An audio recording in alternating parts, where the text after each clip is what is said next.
आप भी घर में रिश्तेदार बन के जाते होंगे तो बच्चे मिलते हैं तो आप उनसे क्या पूछते हैं, बेटा बड़े होकर क्या बनोगे? हम लोग कहते थे डॉक्टर बनेंगे, इंजीनियर बनेंगे, वकील बनेंगे, प्रोफेसर बनेंगे, डीएम बनेंगे, एसपी बनेंगे। और आजकल आपके बच्चे, आपको पढ़ाई, अगर यहां तो पढ़ाई लिखे लोगों की जमात है, लेकिन बाहर क्या बनाया जा रहा है? अंधविश्वास और पाखंड। अजीब सा देश होता जा रहा है। पढ़ाई की फीस महंगी हो गई। और अब मैं एक बड़ी गंभीर बात आपसे करने आया हूं। जब नौ उदारवादी नीतियां आई ना, तो स्कूल कॉलेज में इतने स्कूल खुले कि गांव गांव तक शिक्षा की क्रांति पहुंची। पढ़ेगा इंडिया तभी तो बढ़ेगा इंडिया कहा गया। और पढ़ाई महंगी करने के लिए क्या लाया गया इस समय? नई शिक्षा नीति। जो शिक्षक समुदाय है वो जानता होगा, न्यू एजुकेशन पॉलिसी। और न्यू एजुकेशन पॉलिसी के 2-3 क्लॉज आपको बताता हूं। पहला क्लॉज, आपका 30 to 40% सिलेबस ऑनलाइन मोड में होगा। पता है ऑनलाइन मोड का मतलब? जैसे ये डॉक्यूमेंट्री चली थी ना यहां पर, कुछ दिन बाद अगर इसी तरह से ये पॉलिसी लागू रही तो 40% सिलेबस ऑनलाइन पढ़ाया जाएगा। ऑनलाइन पढ़ाया जाएगा तो जिसके घर में बिजली नहीं पहुंची है, जिसके घर में अभी पानी नहीं है, जिसके घर में रोटी नहीं है, उसके घर में इंटरनेट होगा क्या? मोबाइल पहुंची है क्या? क्या पूरे उड़ीसा में ये राजा भाई जैसे लोग सांसद और विधायक और मंत्री हैं क्या, जो अपने इलाके में पढ़ने वाले बच्चों को लैपटॉप और मोबाइल बांट रहे हैं? ये तो आपका बड़प्पन और आपके इलाके का ये सौभाग्य है। मगर कल्पना करिए अगर सिलेबस ऑनलाइन मोड में पढ़ाया जाएगा तो गरीब बच्चे पढ़ाई से दूर हो गए कि नहीं हो गए? दिल्ली विश्वविद्यालय में मैं पढ़ा रहा हूं और मैं जानता हूं। दूसरा क्लॉज न्यू एजुकेशन पॉलिसी का क्या आया है पता है? दूसरा क्लॉज आया है क्लोजर और मर्जर की पॉलिसी। यानी जिस प्राइमरी स्कूल, सरकारी स्कूल की बात कर रहा हूं, जिस सरकारी स्कूल और सरकारी डिग्री कॉलेज में बच्चे कम होंगे उन्हें या तो अपने पड़ोस वाले स्कूल या डिग्री कॉलेज में मर्ज कर दिया जाएगा या क्लोज कर दिया जाएगा। जो लोग पढ़े हैं वो जानते होंगे ये कितनी खतरनाक पॉलिसी है, क्लोजर और मर्जर। आप कल्पना करिए, भारत आजादी के 75 साल मना रहा है और अपने यहां जब नए स्कूल और नए कॉलेज खोले जाने चाहिए तो आप एक ऐसी पॉलिसी बना रहे हो जिसमें पुराने स्कूल को क्लोज और मर्ज करोगे। बताइए ये आपके सपनों का भारत है क्या?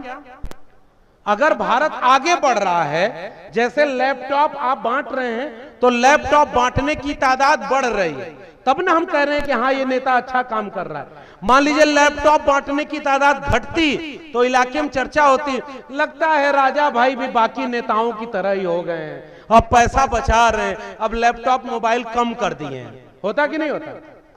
आप अच्छे नेता इसलिए क्योंकि जैसे जैसे, और मुझे पता चला कि अपने फंड से करते हैं, अपने से जुटाते हैं।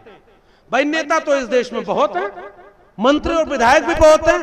अरे कल्पना करिए हर इलाके का मंत्री और विधायक अपने अपने फंड से अपने स्कूल, अपने इलाके के बच्चों की शिक्षा का ही खर्चा उठा ले तो अगले 5 साल में ये भारत वापस सोने की चिड़िया बन जाएगा। लेकिन पढ़ाई पर कौन ध्यान देता है? ये सच बात है।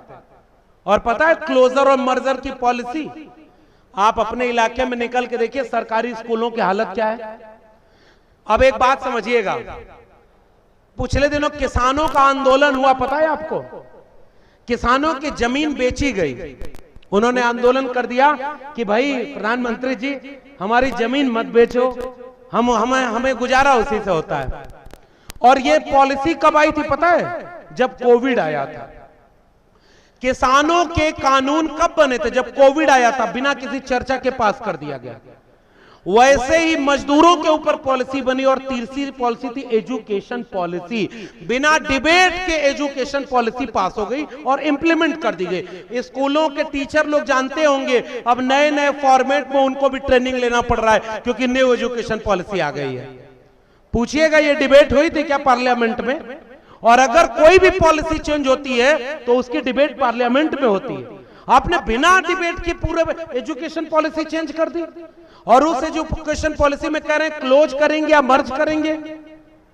आपको पता है जैसे किसानों ने आंदोलन करके अपने जमीन को बिकने से बचा लिया, इस देश के लोगों ने शिक्षा को बिकने से नहीं बचाया है।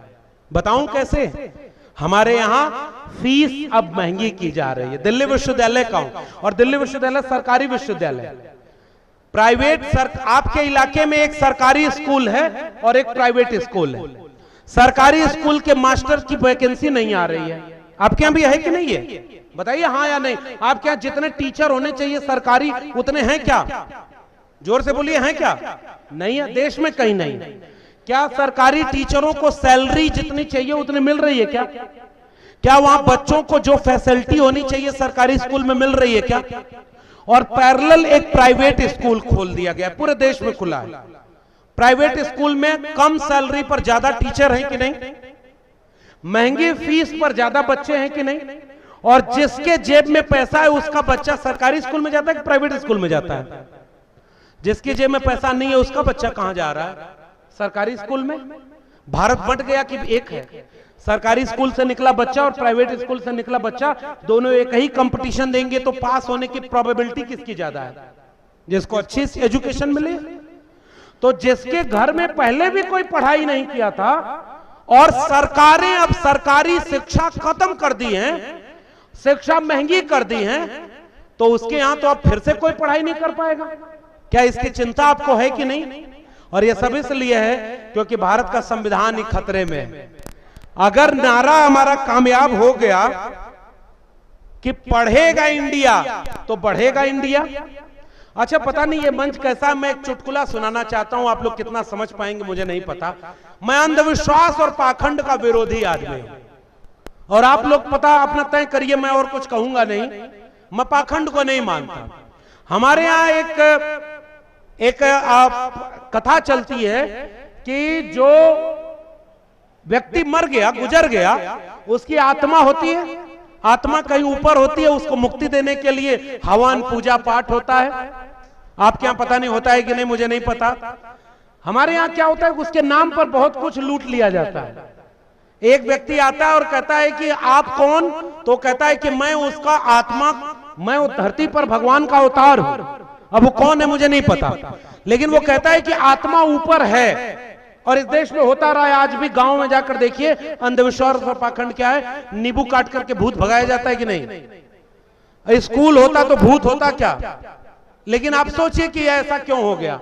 हमारे यहाँ गाड़ी बनाई जाती है साइंस एंड टेक्नोलॉजी से, और गाड़ी खरीद कर जब घर लाई जाती है तो उसकी आरती उतारी जाती है नींबू और मिर्चा लटका करके। पता है कि नहीं?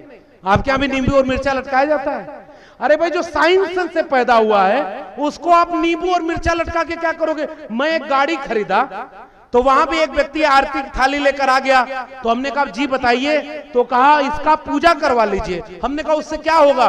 कहीं इसमें जो खराब चीजें होंगी, बुराई जो भी होगी वो मुक्त हो जाएगी, आपका एक्सीडेंट नहीं होगा, अच्छा होगा, शुभ होगा। हमने फिर एजेंसी वाले से पूछा कि मेरी गाड़ी का इंश्योरेंस किए हो?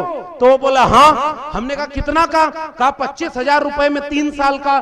तो कहीं इंश्योरेंस क्यों किए? कहा आपकी गाड़ी का एक्सीडेंट हो जाए, कहीं ठुक जाए तो आप वापस ले आइएगा, मुफ्त में आपकी गाड़ी हम बना कर देंगे। तो मैं घूम करके वो जो आरती लेकर के खड़े थे, मैंने उनसे कहा आप 1 साल की जिम्मेदारी 5,000 में ले लीजिए, अगर मेरी गाड़ी को कुछ होगा तो बनवाएंगे आप। और वो आदमी पूजा की थाली लेके चला गया।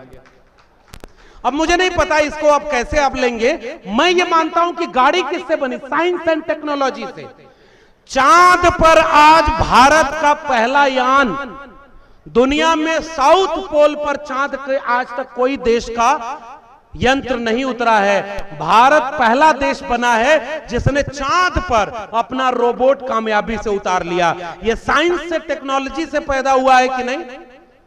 और हमारे यहां तो नींबू मिर्चा टक दिया जाता है। अब इससे ज्यादा नहीं बोलूंगा, आप लोग समझदार हैं, इशारा काफी। तो इसलिए साइंस और टेक्नोलॉजी कैसे आएगी? साइंटिफिक टेम्परामेंट से आएगी। आप कल्पना करिए, बच्चे को जब स्कूल में पढ़ने भेजते हैं तो उसकी साइंस की किताब में क्या लिखा है?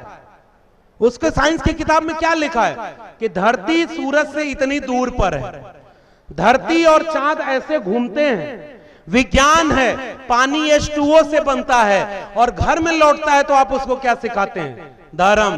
अंधविश्वास। आप दोनों एक साथ कैसे जी रहे हैं भाई?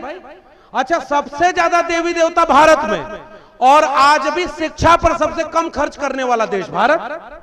मैं जितना कपड़ा पहना हूं, आप जितना कपड़ा पहने, इसमें से एक भी भारत की कंपनियों के पैदावार से बताइए। ये जितनी मोबाइल आप चलाते हैं, इसमें से खोज कहां हुई थी? भारत में हुई है क्या? ये सारा विदेश में हुआ है। भाई आप दुनिया में इतने बड़े थे, आप इतना गरीब क्यों हो गए कि आप क्या, ये कैमरा चल रहा है, ये प्रोजेक्टर चल रहा है, ये तमाम चीजें चल रही हैं, ये कहां की खोज से है? साइंस एंड टेक्नोलॉजी का, और सारा विदेश का है। क्योंकि हमारे देश में जो लोग साइंस एंड टेक्नोलॉजी से शोध कर सकते थे, उनको एजुकेशन से दूर कर दिया गया। एक देश अच्छा तब बनता है जब उसके आखिरी व्यक्ति तक एजुकेशन पहुंचती है, और एजुकेशन साइंटिफिक टेम्परामेंट को डेवलप करती है। क्या डेवलप करेंगे? Scientific temperament. एजुकेशन क्या देती है? Scientific temperament. और जो साइंस से डेवलप होगा, एजुकेट होगा, वो सवाल पूछेगा कि नहीं पूछेगा? अगर फीस महंगी होगी, नौकरी नहीं मिलेगी। अभी G20 सम्मेलन हो रहा है, हमारे युवा साथी ने उसका भी जिक्र किया। हमारे यहां तो नाम बदला जा रहा है, आप समझ जाइए इशारे में कि भाई इंडिया नाम अब ठीक नहीं, अब इसको बदल के क्या करेंगे? भारत। क्यों बदलेंगे? क्योंकि विदेशी भाषा का शब्द है।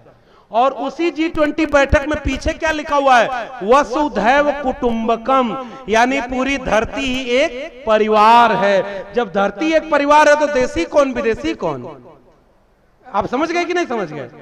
आप भाई जितना मोबाइल आ रही है बाहर से आ रही है, कपड़ा पहने जो रेशम बन रहा है वो सब साइंस एंड टेक्नोलॉजी बाहर से आ रही है। आपके बेडरूम में उन देशों के बने हुए प्रोडक्ट आ रहे हैं। धरती ग्लोब बन चुकी है। इसलिए प्लीज अपने देश के नौजवानों को एजुकेट करने के लिए एजुकेशन सिस्टम को आगे बढ़ाइए।